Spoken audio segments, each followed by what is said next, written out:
ഞാൻ ഇങ്ങനെ ഇരുന്നപ്പം അഖിൽമാരാർ പറഞ്ഞൊരു സ്റ്റേറ്റ്മെൻറ്റ് കാണാനിടയായി ഇൻ്റർവ്യൂവിനിടയിൽ. അതായത് പണ്ട് കാലങ്ങളിൽ സ്ത്രീകൾ പ്രസവിച്ചിരുന്നത് വളരെ ആസ്വദിച്ചിട്ടാണെന്നാണ് പറഞ്ഞത്. അതായത് നമ്മൾ ഇന്നൊക്കെ എന്താ ഒരു ഡാൻസ് പാർട്ടി, DJ പാർട്ടി, അങ്ങനെ പല സെലിബ്രേഷൻസ് ഒക്കെ നടക്കുമല്ലോ, അതുപോലെയൊക്കെ ആസ്വദിച്ചിട്ട് നടന്ന പ്രക്രിയ എന്നാണ് പറഞ്ഞത്.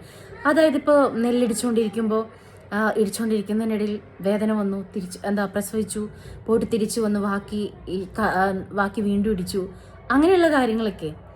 ഇതൊക്കെ എങ്ങനെ പറയാൻ പറ്റും? കാരണം അഖിൽമാരത് എക്സ്പീരിയൻസ് ചെയ്തിട്ടുണ്ടോ? ഇല്ലല്ലോ. ഒരു മോമാണോ? അല്ല. പിന്നെ എങ്ങനെ പറയാം? ആസ് എ ഡോക്ടറാണോ? അതും അല്ല. പിന്നെ എങ്ങനെയാണ് പറഞ്ഞത്? തെറ്റായ ഒരു പ്രസ്താവനയാണെന്നാണ് അത് കേൾക്കുന്ന ആർക്കും അറിയാം. നമ്മൾ പണ്ടൊക്കെ പറയാറുണ്ട്, ഒരു മൈക്ക് കിട്ടിയാൽ നാൽക്കവലയിൽ നിന്ന് ചിലരൊക്കെ വാതോരാതെ പ്രസംഗിക്കും. എന്തിനാണെന്നറിയാവോ? അവിടെയുള്ള ആളുകളുടെ ശ്രദ്ധ പിടിച്ചു പറ്റാൻ. അഖിൽമാരാർ ഇന്നീ പറഞ്ഞ കാര്യങ്ങൾ അഖിൽമാരാരുടെ വാക്കുകളെ അക്ഷരം പ്രതി സ്വീകരിക്കുന്ന ആരെങ്കിലൊക്കെ ഉണ്ടെന്ന് കരുതുക. അവരവരുടെ ഭാര്യയോട് പറയാണ്, നിങ്ങൾ ഇതുപോലെ ആസ്വദിച്ച് പ്രസവിച്ചാൽ മതി, ഭയങ്കര എൻജോയ്മെന്റ് ചെയ്തിട്ട് പ്രസവിച്ചാൽ മതി, ഹോസ്പിറ്റലിലൊന്നും പോയിട്ട് വെറുതെ ഡോക്ടർമാർ പേടിപ്പിച്ചിട്ട് സിസേറിയനൊക്കെ ആക്കും, അതുകൊണ്ട് വീട്ടിൽ തന്നെ ചെയ്യാമെന്ന്. ഇൻ കേസ് എന്തെങ്കിലും സംഭവിച്ചു പോയാൽ ആര് മറുപടി പറയും? ഈ അഖിൽമാരാർ പറയൂ? ഇല്ലല്ലോ. പണ്ട് കാലങ്ങളിൽ ഗർഭസ്ഥ ശിശു മരണനിരക്ക് വളരെയധികം തോത് കൂടുതലായിരുന്നു.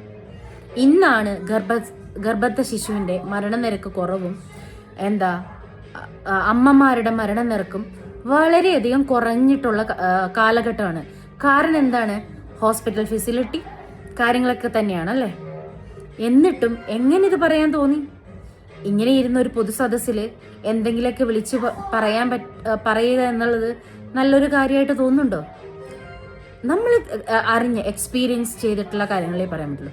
ഇത് പറയാൻ നീ ആരാന്നുള്ളതല്ലേ? കാരണം ഞാൻ 2 മക്കളുടെ അമ്മയാണ്. കാരണം ഞാൻ എക്സ്പീരിയൻസ് ചെയ്തിട്ടുണ്ട്. ഞാൻ നോർമൽ ഡെലിവറിയാ, ഈ പറയുന്ന സുഖപ്രസവത്തിൻ്റെ ഉടമ. പക്ഷെ അത്ര സുഖമൊന്നുമില്ല. കാര്യങ്ങൾക്ക് വളരെയധികം ബുദ്ധിമുട്ടുകളുണ്ട്. അതിനേക്കാൾ ബുദ്ധിമുട്ടുള്ളതാണ് സി സെക്ഷൻ. ചില ആളുകൾ പറയുന്നത് കേട്ടിട്ടുണ്ട്, അവർക്ക് നോർമൽ ഡെലിവറി വേദന സഹിക്കാൻ പറ്റാത്തത് കൊണ്ട് ഡോക്ടറോട് അങ്ങോട്ട് ചോദിച്ചിട്ടാണ് സി സെക്ഷൻ ചെയ്തത്, സുഖമാകാൻ വേണ്ടിയിട്ട്. പിന്നെ ഭയങ്കര സുഖമല്ലേ അല്ലേ? അതായത് ആ ഒരു സി സെക്ഷൻ കഴിഞ്ഞു കഴിഞ്ഞാൽ ഭയങ്കര ബുദ്ധിമുട്ടുകളുണ്ട്. ഒന്ന് നേരെ നിവർന്നിരിക്കാൻ, സ്വന്തം കുട്ടിക്കൊന്ന് മുലയൂട്ടാൻ പോലും നേരെ നിവർന്നിരിക്കാൻ പറ്റാത്ത അമ്മമാരുണ്ട്. അതൊന്നറിയാവോ? ഈ ഡെലിവറിയിൽ തന്നെ എത്ര അധികം ഡിഫിക്കൽട്ടികൾ നേരിടുന്ന ആളുകളുണ്ട്. നിർത്താതെ ഷിവർ ചെയ്യുന്ന ആൾക്കാരെ കണ്ടിട്ടുണ്ട്. ഇതൊക്കെ അറിയാതെയാണ് വന്നിരുന്ന് ഒരു മാധ്യമം ഒക്കെ കാണുമ്പോൾ എന്തെങ്കിലുമൊക്കെ പറയാം, 4 ആൾ അറിയട്ടെ എന്നൊക്കെ വിചാരിച്ച് ചെയ്യുന്നത്.